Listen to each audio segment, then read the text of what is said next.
ഇന്നലെ വരെ ഇന്ത്യയുടെ നിലപാട് ഇങ്ങോട്ട് വരുന്നത് 10 മിസൈലാണെങ്കിൽ അങ്ങോട്ടും 10, ഇങ്ങോട്ട് വരുന്നത് 10 ഡ്രോൺ ആണെങ്കിൽ അങ്ങോട്ട് 10 ഡ്രോൺ.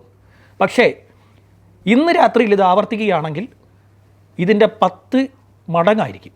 അത് ഒന്ന് വന്നാൽ 10, ഒന്ന് വന്നാൽ 10, ആ രീതിയിലായിരിക്കും ഇത് പോകുന്നത്. ഇന്ത്യ ആയിരിക്കും ഗുണനം, ആ രീതിയിലേ തിരിച്ചടിക്കും. അതൊരു യുദ്ധത്തിലേക്ക് പോകും. കൈയും കെട്ടി ഇവർ നോക്കിയിരിക്കില്ല. കാര്യം ഇത് എന്നേക്കുമായി അവസാനിപ്പിക്കണം എന്നുള്ള, എന്നേക്കുമായിട്ട് ഇത് നശിപ്പിച്ച് കളയണം എന്നുള്ളൊരു ആവശ്യം, എന്നൊരു നയം ഈ ഗവൺമെൻറ്റിന് നിൽക്കുകയാണ്.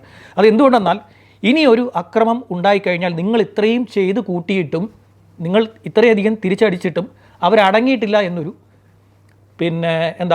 ഒരു ചർച്ച രാജ്യത്ത് ഉയർന്നു വരും. ഇനി രാജ്യത്തെ ഇന്നിപ്പോൾ രാവിലെയും ഷെല്ലാക്രമണം ഉണ്ടായി, 2 പേര് മരിച്ചു. പൂഞ്ചിലും കുപ്വാരയിലും, പൂഞ്ചിലും ഉറിയിലും 2 പേരിന്ന് കൊല്ലപ്പെട്ടു.